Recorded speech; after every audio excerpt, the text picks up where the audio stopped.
Salut tout le monde, c'est Franck et aujourd'hui je vais vous présenter les 5 accessoires que j'ai sur mon bureau que je trouve indispensables, que j'utilise tout le temps et que je pense vous devriez certainement avoir aussi. Je vous présente tout ça tout de suite, c'est parti.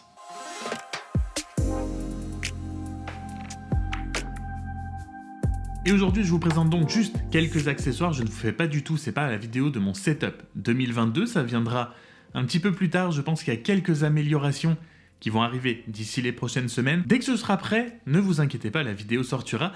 Mais donc aujourd'hui, je vous présente quelques accessoires que j'ai et que j'utilise quotidiennement, que je trouve vraiment très pratique et très cool. Et on commence tout de suite avec le stand de mon MacBook Pro. Je vous l'avais déjà montré dans la vidéo de mon setup de l'année dernière, mais c'est là-dessus que je pose mon MacBook Pro. Oui, je sais, j'ai un écran ultra-wide juste derrière moi que vous voyez ici, mais j'utilise mon MacBook en deuxième écran et ce stand est très pratique pour l'aider à le relever. Pour mettre mon MacBook un petit peu plus à hauteur de mon écran principal pour ne pas avoir de déséquilibre entre mon MacBook et mon écran, que tout soit à peu près dans la même continuité, c'est beaucoup plus agréable, c'est beaucoup plus pratique pour travailler. Mais c'est aussi pratique quand je ne suis pas à mon bureau mais que j'utilise mon MacBook ailleurs, puisque on peut l'emmener partout ce stand, puisque vous pouvez rabattre ici, wow, la petite partie, qui permet donc de relever le MacBook et vous avez quelque chose de plat que vous pouvez glisser dans votre sac, dans votre sacoche dans laquelle vous emmenez votre ordinateur, etc.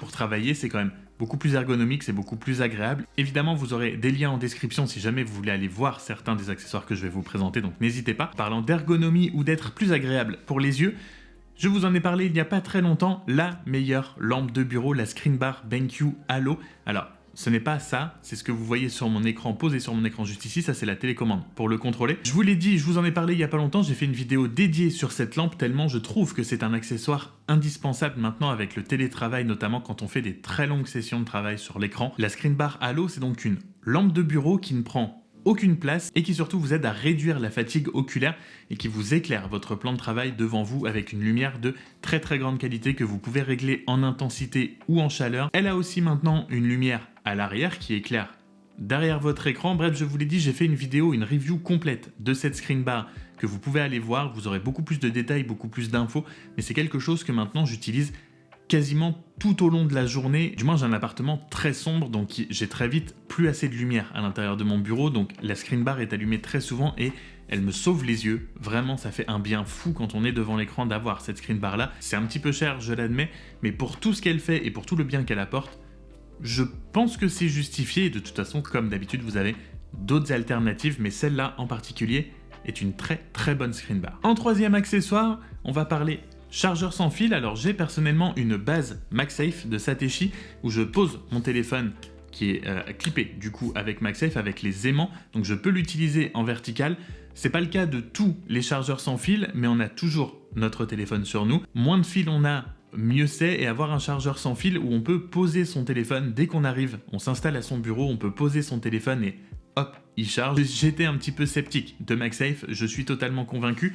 Celle-là est très cool, vous pouvez aussi charger vos AirPods sur la base qui est juste en dessous. Le chargeur sans fil, je pense que tout le monde sera d'accord pour dire que c'est quelque chose qu'il faut avoir sur son bureau. En 2022, on a toujours besoin d'un petit coup de jus sur son téléphone. Et enfin, on va parler son maintenant, puisque travailler en écoutant de la musique, je pense qu'on est beaucoup à aimer ça. Et un assistant vocal sur son bureau, moi personnellement j'ai le HomePod mini, je pense que c'est aussi très pratique. J'ai le HomePod parce que je pense que le son produit par le HomePod est absolument excellent. Encore une fois, j'ai fait une review spécifique sur le HomePod mini si vous voulez aller voir, mais j'adore le son du HomePod mini. J'ai un MacBook, j'ai un iPhone, j'ai un iPad, voilà, je suis complètement dans l'écosystème Apple, donc ce n'était que logique d'avoir un HomePod mini. Je peux lui demander d'envoyer des messages, je peux lui demander de me mettre des rappels, je peux lui demander de prendre des notes, je peux prendre mes appels téléphoniques dessus. Voilà, c'est l'écosystème Apple, donc c'est adapté pour moi, mais un Google Nest ou un Amazon Echo par exemple feront aussi très bien l'affaire. Vous pouvez lui demander plein de choses, vous pouvez mettre votre musique, bref, les assistants vocaux ne sont plus vraiment à présenter en 2022 et tous les avantages qu'ils peuvent vous apporter. Et je pense que le bureau, c'est quand même un endroit extrêmement approprié pour avoir ce genre de choses. Je m'en sers extrêmement souvent, ne serait-ce même que pour contrôler ma lumière qui est dans mon bureau.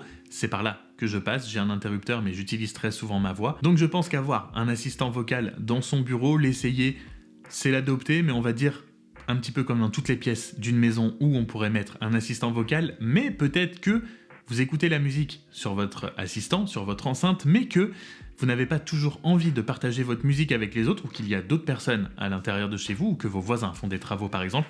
Et du coup, un casque est, je pense, aussi un autre indispensable à avoir pour juste faire ses sessions de travail, ses sessions de montage, son télétravail, regarder des vidéos, bref, tout ce qui a du son qui sort de son ordinateur, être dans sa bulle et pouvoir se concentrer au maximum.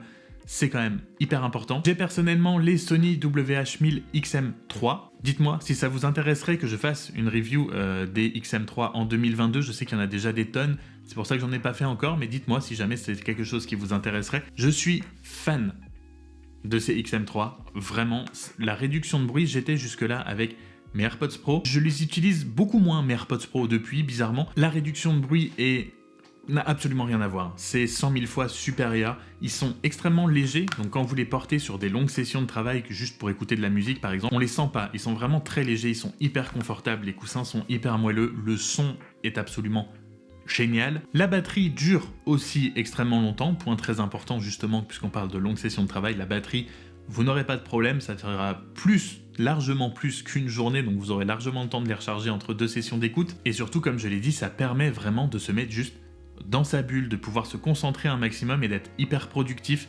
Ça permet de ne pas entendre les bruits qui sont autour si vous travaillez dans un environnement un petit peu bruyant, s'il y a du bruit à l'extérieur de chez vous, une rue un petit peu passante, des voisins un petit peu bruyants. Bref, ça fait du bien juste de temps en temps de mettre son casque, d'en entendre que sa musique, que son podcast ou que ce qu'on est en train de faire sur l'ordinateur, sa vidéo, etc., sa réunion. Donc je conseille très très très fortement, notamment les XM3 de chez Sony parce que je les adore, je les trouve absolument incroyables. Voilà en tout cas pour les 5 accessoires que je trouve indispensables à avoir en 2022 sur son bureau, dans son setup. Si vous aussi vous avez des accessoires que vous utilisez tout le temps pendant que vous êtes devant vos écrans ou que vous travaillez sur votre ordinateur, n'hésitez pas à les mettre en commentaire si je les ai pas déjà cités. J'espère que cette vidéo vous aura plu, qu'elle vous aura aussi été utile, et si c'est le cas comme d'habitude, n'hésite pas à t'abonner avant de partir, ça fait toujours plaisir. Sur ce, comme d'habitude, prenez soin de vous, on se retrouve très vite dans une prochaine vidéo.